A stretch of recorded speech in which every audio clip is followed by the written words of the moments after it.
Hello friends, welcome back to my channel. Last class में हमने geometric series पढ़ा था, तो आप यहाँ पर एक पॉइंट याद रख सकते हो कि ज्योमेट्रिक सीरीज सिर्फ और सिर्फ तब कन्वर्ज करती है जब उसका कॉमन रेशो हमेशा 1 से कम होता है।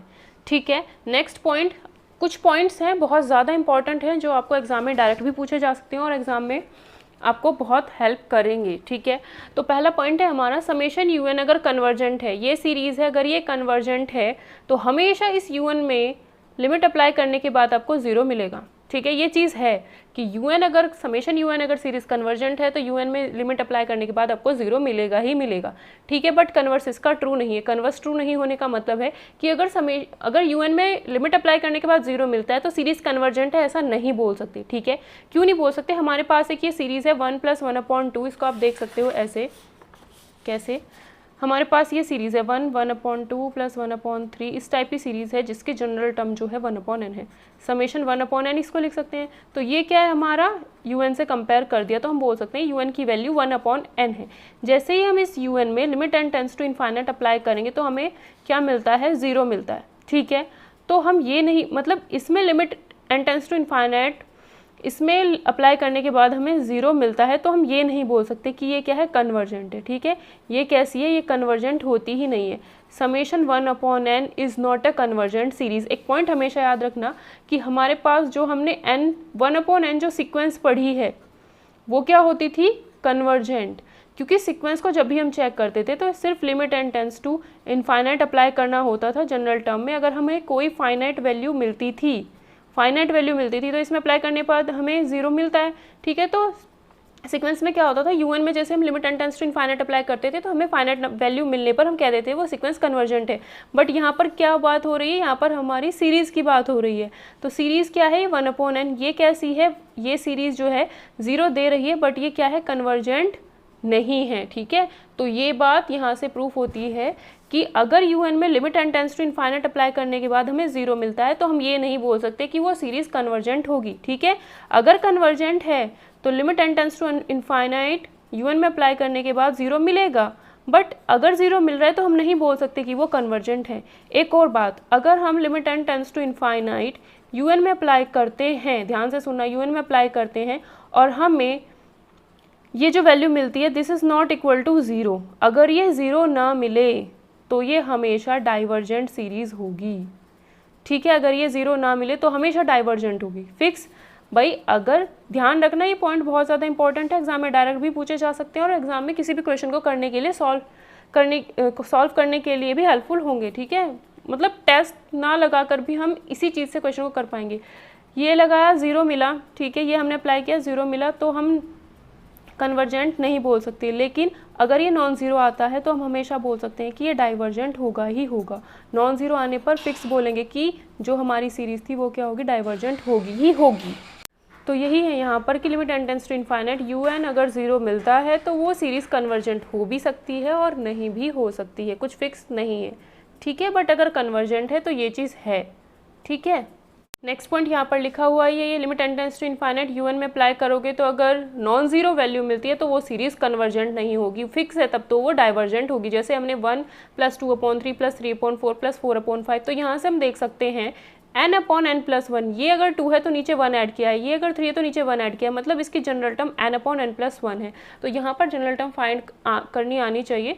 तो UN इक्वल टू क्या है, n/n+1। तो अगर इसमें हम limit n tends to infinite apply करते हैं तो क्या मिलेगा भाई, हम बहुत बार क्वेश्चन किया है सीक्वेंस में, limit n tends to infinite n/n+1, क्या करेंगे, ऊपर नीचे n से डिवाइड कर देंगे 1/1/n, और इसमें अगर हम limit n tends to infinite apply करेंगे तो क्या मिलेगा, ये वैल्यू तो 0 बन जाएगी, तो ये क्या मिला हमें, 1। तो this is not equal to 0, that means ये जो सीरीज़ है हमारी वो कैसी है, डाइवर्जेंट सीरीज़ है। उसके बाद एक टेस्ट आता है लिबनिटीज़ टेस्ट।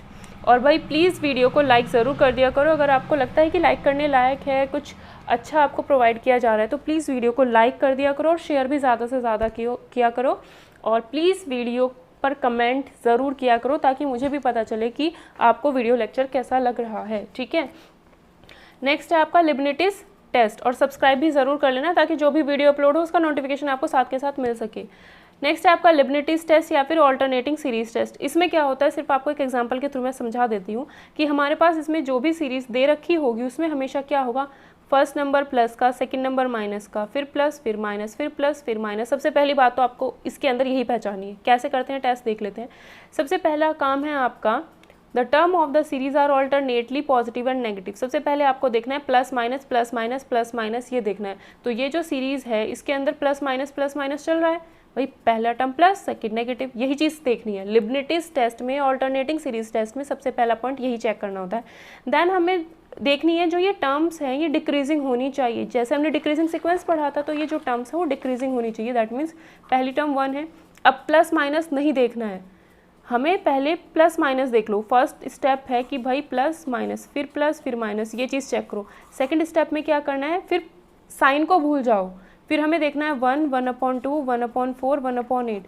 ऐसे जितने भी नंबर्स हैं ये सब डिक्रीज होते हुए होने चाहिए। देखो 1 से छोटा 1/2, 1/2 से छोटा होता है 1/4, फिर इससे छोटा होता है 1/8। तो मतलब घटते हुए जा रहे हैं, यानी डिक्रीज होते हुए जा रहे हैं। सेकंड स्टेप ये चेक करना है।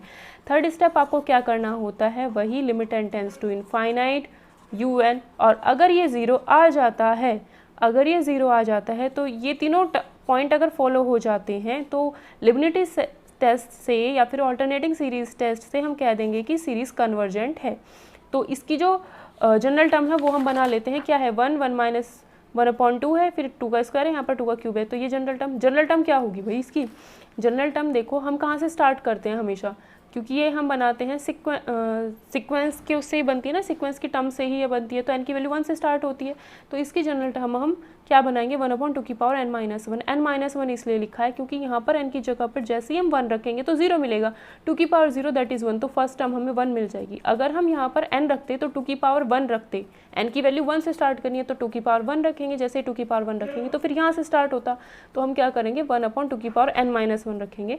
तो जैसे इसमें limit n tends to infinite apply करेंगे तो 2 की पावर बनेगा इनफाइनाइट -1।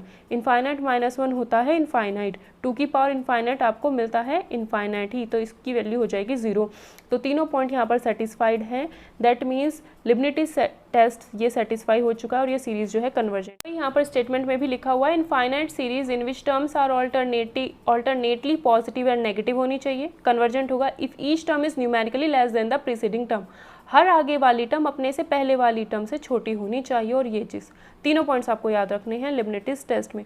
तो ये क्वेश्चंस हैं आपके पास, इनको आप खुद ट्राई कर सकते हो, क्योंकि अगर मैं एक एक चीज़ कराने लग गई यूट्यूब पर तो आपका सिलेबस कंप्लीट नहीं हो पाएगा। तो एक ये है कि जितना मैं हो पाएगा मुझसे मैं कराऊंगी, ठीक है। बाकी अपने टॉपिक्स आप खुद भी पढ़ते रहना। मैं सोच रही हूँ कि सिलेबस जल्द से जल्द कंप्लीट हो, तो जितना हो पाएगा मैं ज़रूर कराऊंगी, लेकिन टोटली डिपेंडेंट मत होना, मैंने ये पहले भी बोला है, ठीक है। अगर आप लाइव क्लास ज्वाइन कर सकते हो तो प्लीज़ लाइव क्लास को ज्वाइन करो, और जितना मैं यहाँ पर करा दूँगी उतना आप कर सकते हो, और इधर उधर से भी थोड़ा आप देख लेना अपने लिए, क्योंकि सिलेबस इसका बहुत ज़्यादा है और यूट्यूब पर उतना अपलोड कर पाना बहुत मुश्किल है। लेकिन फिर भी जितना हो पाएगा, जो भी टॉपिक होगा वो टॉपिक कंप्लीट कराने की कोशिश करूँगी मैं अपनी साइड से, ठीक है। नेक्स्ट क्वेश्चन ये है, उससे नेक्स्ट क्वेश्चन आप ये देख सकते हो, इसको भी आप ट्राई कर सकते हो। जिसके पास PDF नोट्स नहीं है और वो लेना चाहता है तो PDF नोट्स भी आप ले सकते हो, ठीक है। टेलीग्राम चैनल के थ्रू आप जुड़ सकते हो और नोट्स ले सकते हो। अदरवाइज़ आप इस नंबर पर व्हाट्सएप मैसेज करके भी नोट्स ले सकते हो, ठीक है। तो प्लीज़ कुछ थोड़ा बहुत अपने आप भी पढ़िए, जितना बेस होगा, मतलब जो चीज़ें मैं करा सकूँगी मैं ज़रूर कराऊँगी, ठीक है। तो PDF नोट्स ले लीजिए और पढ़ते रहिए अपने आप, ठीक है। ये क्वेश्चंस है। नेक्स्ट इसमें टेस्ट आता है, क्योंकि सिलेबस बहुत ज़्यादा है तो इसलिए मैं थोड़ा थोड़ा करा रही हूँ, जिससे कॉन्सेप्ट क्लियर हो जाए। बाकी प्रैक्टिस आप लोग खुद कर लेना, ठीक है, इन क्वेश्चंस की। हाइपर हार्मोनिक सीरीज़ या फिर P सीरीज़, अब इसमें क्या होता है, ये हमारे पास कोई सीरीज़ है 1/n की पावर p, इस टाइप की कोई भी सीरीज़ होगी। यहाँ पर क्या होता है, p की वैल्यू अगर 1 से बड़ी है तभी ये सीरीज़ कन्वर्जेंट होती है। अभी हमने कौन सी सीरीज़ पढ़ी थी, समेशन 1/n। अब p की यहाँ पर n की पावर कितनी है 1, तो p की वैल्यू कितनी हुई 1 है ना, n की पावर 1 है। इन दोनों को कंपेयर करो तो p की वैल्यू 1 हुई, तो ये सीरीज़ हमारी कैसी थी, डाइवर्जेंट सीरीज़ थी। तो ये जो सीरीज़ है ये हमेशा कन्वर्जेंट तब होती है जब p की वैल्यू 1 से बड़ी होगी, तभी ये कन्वर्जेंट होती है। अगर p की value less than equals to 1 है तो ये सीरीज़ हो जाएगी आपकी डाइवर्जेंट। ये आपको याद रखना है, ठीक है। ये आपको क्या करना है, हमेशा याद रखना है, ठीक है। और एक चीज़ इंपॉर्टेंट ये भी आप हमेशा याद रखना कि हमने पढ़ा था समेशन 1/n, सीक्वेंस में हमने 1/n और सीरीज़ हमारी ये है समेशन सीरीज़ हमारी है, ये हमारी सीक्वेंस है। सीक्वेंस क्या होती है? कन्वर्जेंट। बट जो सीरीज़ है वो कैसी है? हमारी डाइवर्जेंट। तो ये पॉइंट बहुत इंपॉर्टेंट है, याद रखना, ठीक है। सीक्वेंस में तो सिर्फ limit n tends to infinite apply करने के बाद एक फाइनाइट वैल्यू मिल जाती है, दैट मीन्स वो कन्वर्जेंट हो जाता है, ठीक है। सीक्वेंस की वीडियोस आप देख सकते हो, प्रीवियस हैं इसी प्लेलिस्ट में। और इसमें हम क्या करते हैं? पी सीरीज से चेक करते हैं, भाई पी की वैल्यू 1 है, पी की वैल्यू 1 है, दैट मीन्स ये सीरीज डाइवर्जेंट है। तो आपको ये हाइपर हार्मोनिक और पी सीरीज याद रखना है। अ पॉजिटिव टर्म और सीरीज समेशन 1 से इनफाइनाइट तक 1/n की पावर पी कन्वर्जेंट होगा p ग्रेटर देन 1 के लिए, और डाइवर्जेंट होगा p less than equals to 1 के लिए, ठीक है। तो मैं सिर्फ मेन पॉइंट से आपको समझा रही हूँ, अगर आपको डिटेल में पढ़ना है तो आप लाइव क्लास ज्वाइन कीजिए। फॉर एग्जाम्पल हम इसका ले सकते हैं summation n equal to 1 to infinite 1/n√n। तो ये क्या हो जाएगा? 1/n की पावर 3/2। इसको हम ये लिख सकते हैं। तो यहाँ पर जो p की वैल्यू है वो 3/2 है, दैट इज़ p जो है वो ग्रेटर देन 1 है। तो ये जो सीरीज़ है वो कैसी हो जाएगी? कन्वर्जेंट। इसी तरीके से summation n equal to 1 to infinite, अगर आपको n की पावर 3 दिया गया है तो यहाँ पर p की वैल्यू जो है वो 1 से बड़ी है। जो पावर है n की वो क्या है? 1 से बड़ी है। तो हम इस सीरीज़ को कह देंगे कैसी सीरीज़ है? ये कन्वर्जेंट। सिर्फ आपको इतना चेक करना होगा इसमें, ठीक है। तो अगर आपको वीडियो पसंद आती है तो प्लीज़ वीडियो को लाइक ज़रूर कर देना। नेक्स्ट क्लास में हम देखेंगे कंपैरिजन टेस्ट।